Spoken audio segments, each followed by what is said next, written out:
चलो ठीक। अब हम कुछ इन्वर्स ट्रिग्नोमेट्री पे कुछ सवालों को समझेंगे, ठीक है, कि कैसे इसको हम सॉल्व करेंगे। साइन इन्वर्स √3/2, माना कि sine inverse √3/2 is equal to मान लेंगे हम थीटा। अब थीटा मान लेंगे, अब साइन इन्वर्स को उधर भेजेंगे तो ये √3/2 इज इक्वल टू हो जाएगा साइन थीटा, या इसको ऐसे भी लिख सकते हैं साइन थीटा बराबर √3/2। अब देखेंगे साइन में किसका वैल्यू √3/2 होता है और वो साइन इन्वर्स के रेंज में आता है कि नहीं। तो सबसे पहले हम देखेंगे कि साइन थीटा, हम जानते हैं कि साइन में साइन 60 का वैल्यू क्या आता है √3/2 होता है। साइन 60 को हम π/3 लिखते हैं। अब चूंकि π/3 माइनस π/2 और π/2 के बीच आता है, इसलिए हम कहेंगे कि ये क्या होगा, इसका ये साइन हट जाएगा, थीटा इज इक्वल टू π/3 हो जाएगा, ठीक है। इसलिए हम ये थीटा क्या माने, साइन इन्वर्स √3/2 का मान हमारा π/3 हो जाएगा, ठीक है।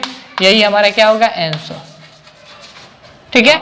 उसी तरह हम देखेंगे दूसरा नंबर क्वेश्चन, tan इनवर्स -1/√3, ठीक है।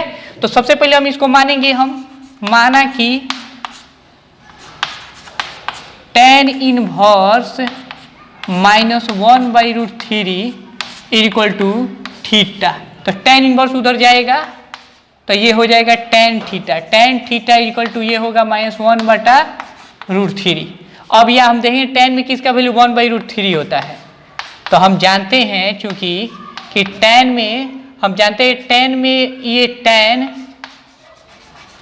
30 डिग्री का वैल्यू अर्थात tan π/6 का वैल्यू क्या होता है 1/√3। अब चूंकि ये निगेटिव है तो हम जाने कि किस क्वाड्रेंट में इसका मान निगेटिव होता है। तो हम जानते हैं चूंकि tan का हम जानते हैं कि सेकेंड और फोर्थ में निगेटिव होता है, तो इसलिए हम क्या करेंगे कि सेकेंड और ये फोर्थ में निगेटिव होता है, तो अगर फर्स्ट क्वाड्रेंट में होगा तो अल्फा तो थीटा होगा, सेकेंड में होगा तो π-α लेंगे, थर्ड में होगा तो ये π+α और फोर्थ में होता है तो 2π-α लिया जाता है, ठीक है। अल्फा लेकर उसके बाद हम इसका देखेंगे कि किस क्वाड्रेंट में है, ठीक है। तो सबसे पहले हम देखें क्या कि ये हमारा निगेटिव है, निगेटिव इसका होता है सेकेंड में और सेकेंड में π-α होता है, तो इसलिए क्या होगा, और ये ध्यान रखेंगे π-α अर्थात ये 90 ये आपका π/2 से पाई के बीच, ठीक है ना।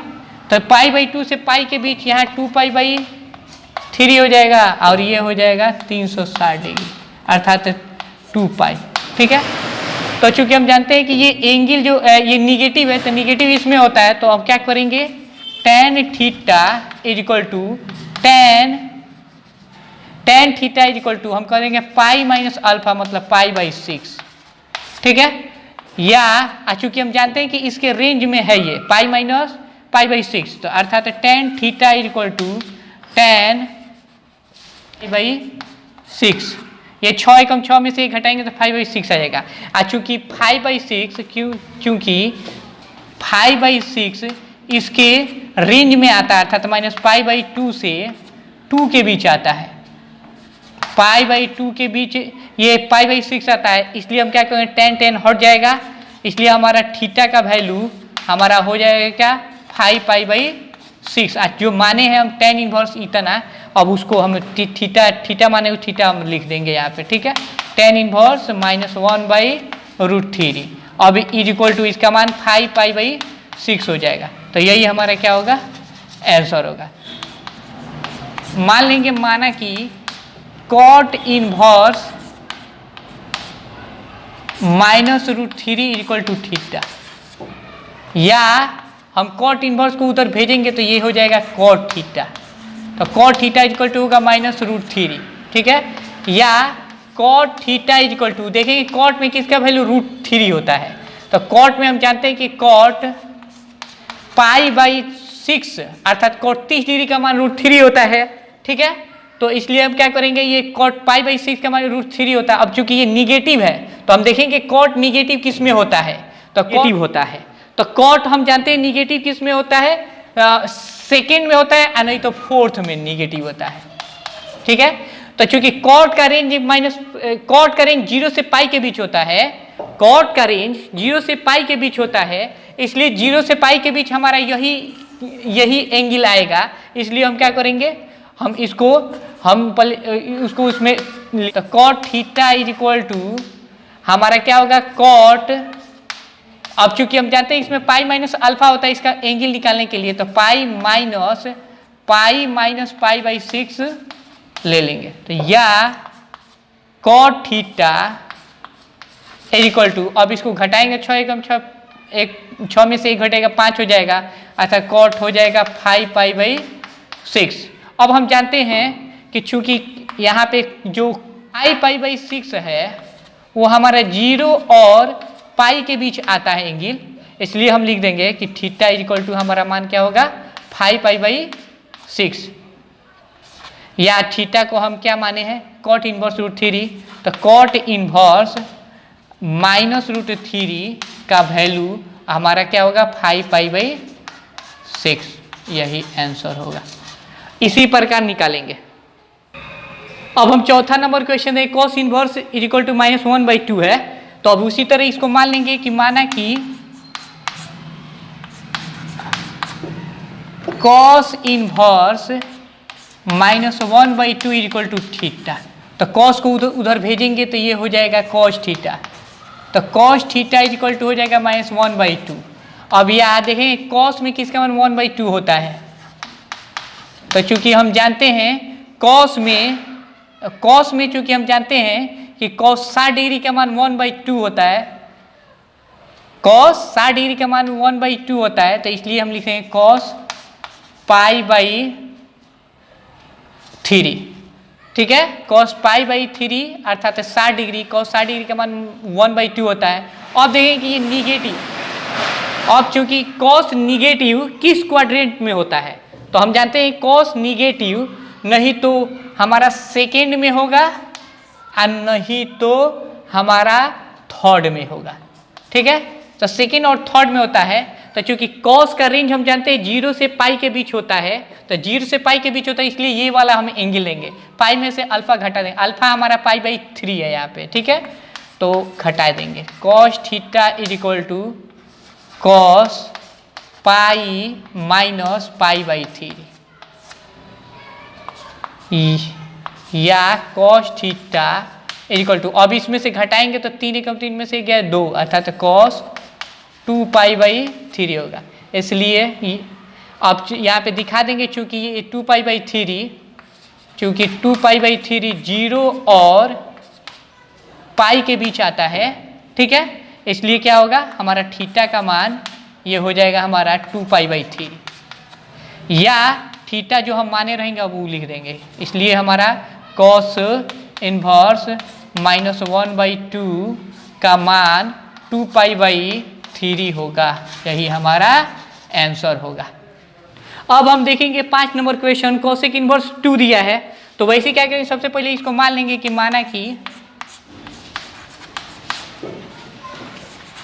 Cosec inverse 2 is equal to theta, तो चूंकि हम जानते हैं कोसेक इनवर्स है तो वो उधर जाएगा तो इनवर्स हट जाएगा, तो cosec theta is equal to 2 हो जाएगा। अब हम जानेंगे कि कोसेक में थीटा के किसका मान 2 होता है, तो अब ठीक इसका उल्टा जाने, चूंकि हम जानते हैं कि साइन में, चूंकि हम जानते हैं कोसेक का उल्टा साइन होता है, तो साइन में हम जानते हैं कि साइन में ये हमारा क्या साइन 30 का वैल्यू 1/2 होता है, इसलिए कोसेक का मान हो जाएगा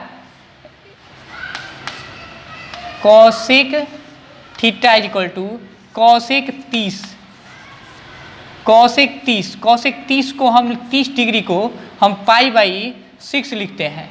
ठीक है, अब हम चेक करेंगे कि ये जो पाई बाई 6 आया है वो हमारा इसके रेंज में है कि नहीं, तो चूंकि हम जानते हैं कि कोसेक का रेंज -π/2 से π/2 के बीच होता है, तो ये चूंकि -π/2 से π/2 के बीच आया है, तो इसलिए हम लिख देंगे कि ये चूंकि π/6 जो चूंकि लिख दो, ठीक है, कि π/6 हमारा किसके बीच आया है, तो हम जानते हैं -π/2 और π/2 के बीच आता है, तो इसलिए हमारा क्या होगा, इस थीटा का मान निकल जाएगा π/6। ठीक है, अब ये थीटा जो माने हैं उसको रख देंगे, कॉसेक इनवर्स 2 इक्वल टू ये π/6, तो यही हमारा आंसर होगा। ओके, अब हम देखेंगे छठा नंबर क्वेश्चन, सेक इनवर्स -2/√3 है, तो इसको भी वैसे ही मान लेंगे कि माना कि sec inverse -2/√3 is equal to theta. तो सेक इनवर्स को उधर भेजेंगे तो इनवर्स हट जाएगा, sec theta is equal to हो जाएगा -2/√3। अब हम देखेंगे यहाँ पे कि सेक में किस एंगल थीटा किस मान के लिए 2/√3 होता है, तो चूंकि सेक का उल्टा होता है कॉस, तो कॉस हम जानते हैं कॉस 30 का वैल्यू √3/2 होता है, तो कॉस का उल्टा सेक होता है, तो इसलिए हमारा इस सेक का वैल्यू हो जाएगा -सेक π/6। अब चूंकि हम जान रहे हैं ये निगेटिव आ रहा है, तो निगेटिव साइन हटाने के लिए हम देखेंगे कि ये सेक किस में निगेटिव होता है, तो हम जानते हैं कि सेक जो है, सेक हम जानते हैं कि सेकेंड में और थर्ड में निगेटिव होता है। ठीक है, तो सेकेंड और थर्ड में निगेटिव होता है, तो देखेंगे सेक का रेंज जो होता है 0 से पाई के बीच होता है, इसलिए हम इसके रेंज में रखेंगे, तो 0 से पाई अर्थात ये वाला हम क्या करेंगे, रेंज ले लेंगे पाई से पाई माइनस अल्फा, तो ये हो जाएगा सेक थीटा। अब ये निगेटिव साइन हट जाएगा, तो ये हो जाएगा सेक पाई माइनस π/6 या sec theta is equal to, अब क्या करेंगे, ये 6 एकम 6 एक घटाएंगे तो सेक क्या हो जाएगा 5π/6। अब 5/6 चूंकि हम पता हो गया कि 5/6 चूंकि इसमें है, तो चूंकि 5/6 0 और पाई के बीच आता है, 0 और पाई के बीच अर्थात इसके रेंज में है, इसलिए यही हमारा आंसर हो जाएगा। ठीक है ना, इसलिए हम लिख देंगे थीटा इज इक्वल टू 5π/6, या अब ये थीटा जो माने हैं सेक इनवर्स वही हमारा उसका मान निकल जाएगा, सेक इनवर्स -2/√3 का मान हमारा हो जाएगा 5/6, यही हमारा आंसर होगा।